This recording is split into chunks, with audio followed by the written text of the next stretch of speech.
इसमें पहले plot draw करते हैं इस तरह की प्रॉब्लम्स। शुरू से स्टार्ट कीजिए। Starting from rest accelerates at the rate f. तो कई बार ये वीटी प्लॉट इसमें बहुत हेल्प कर जाता है। ठीक है ना, कई बार वीटी प्लॉट बनाना बहुत हेल्प करता है, बहुत क्लियरली चीजें दिखने लग जाती हैं। रेस्ट से स्टार्ट किया, accelerate eight the rate f, तो एफ कांस्टेंट है। लिख भी देता तो और अच्छा रहता, पर नहीं लिखा तब भी मानेंगे, कांस्टेंट है। ठीक है, तो मैं जैसे वीटी प्लॉट ड्रॉ कर रहा हूँ इसका, तो आपको पता है कि स्ट्रेट लाइन बनेगी इस तरह से। ओहो, अमन बाहर निकल गए क्या? हाँ अमन बोलो बेटा।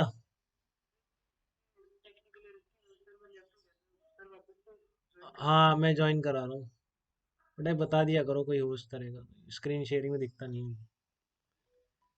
ठीक है। हम्म। तो इस क्वेश्चन को देखो कैसे करते हैं हम। Car starting from rest accelerate F, इसका मतलब इस लाइन का स्लोप स्मॉल एफ के बराबर हो जाएगा। ठीक है, और फिर क्या करा है इसने कि then continues at constant speed, फिर ये कांस्टेंट स्पीड तक चला है कुछ देर तक। और उसके बाद क्या इसने कितनी देर तक चला है कांस्टेंट स्पीड से, वो टाइम दे रखा है आपको, उसको टी बोल रखा है इसने, टी बोल दो अपन भी और।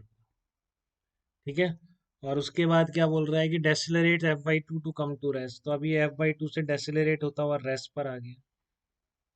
तो ऐसी सिचुएशन में जनरली आपको एरिया गिवन होता है, जैसे इसमें भी गिवन है the total distance travelled 5 into capital S. तो आपको एस और टी में, एस एफ टी में रिलेशन बनाना है बस। ठीक है ना, तो अगर आप टोटल डिस्टेंस लिखोगे तो केवल एस आपका एफ और टी तो नहीं आएगा, और भी चीजें आएंगी, जैसे इसका एफ है तो ये कितना है, एफ बाई टू है, ध्यान रखें। अब ये एरिया निकालने में तो कई चीज आएंगी।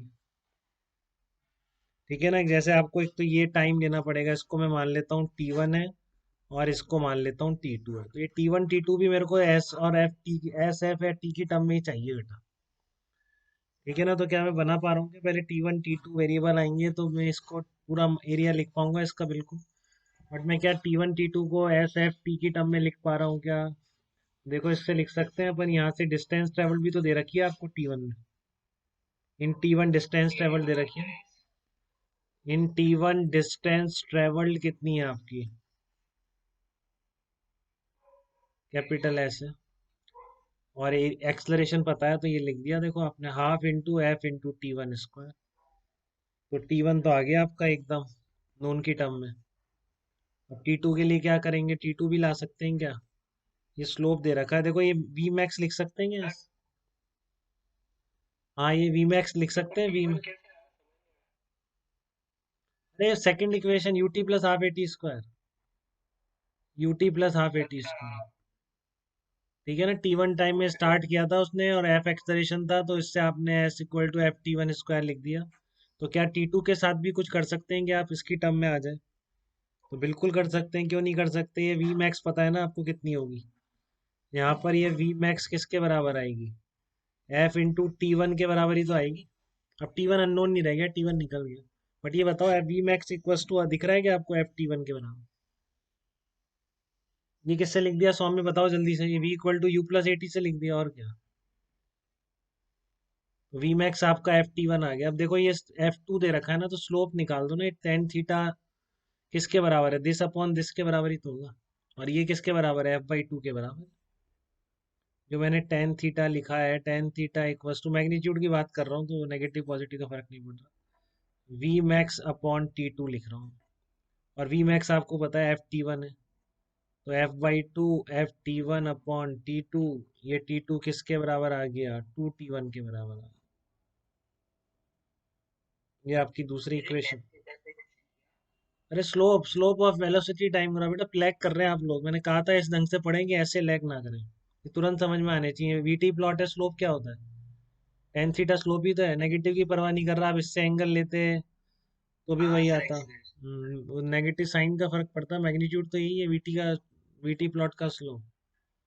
ठीक है ना, तो ऐसा लैग ना करिए बेटा, इतना रिवीजन होना चाहिए कि बातें फटाफट चलती जाए। क्योंकि अब तो मैं और ये मेथड तो मानूंगा आते हैं, मैं से सबको कंबाइन करना सिखा रहा हूँ। तो मैंने बोला इस तरह का क्वेश्चन हो, इतना बढ़ता है इतना आता है, प्लॉट से काफ़ी जल्दी सॉल्व होता है, एक बार आइडिया लग जाता है। तो अब सारे आपको बस 5S को लिख दो आप, T1 T2 सारे सबकी टर्म में लिख लो, सारे आपके उन डेटा की टर्म में है जिनकी टर्म में आपको रिलेशन निकालना है। तो area bounded by VT plot किसके बराबर होता है? डिस्टेंस ट्रेवल या डिस्प्लेसमेंट के बराबर होता है। पहला ट्राइंगल का एरिया कितना आ जाएगा? Half T1 into v max. V max कितनी है? Ft1 प्लस दूसरा कितना आ जाएगा? T इंटू Ft1, ये एरिया प्लस ये वाला एरिया कितना आ जाएगा?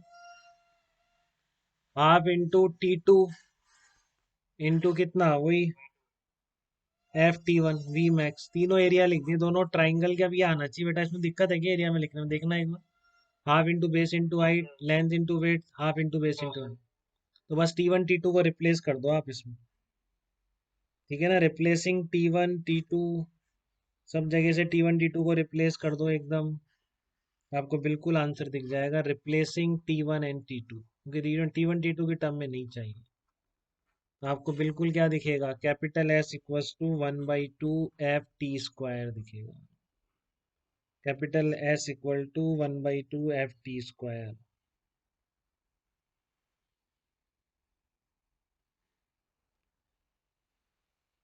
मैं कुछ दो चार प्लॉट का एनालिसिस और सिखाना चाह रहा हूँ आपको, वो भी देख लीजिए आप एक बार।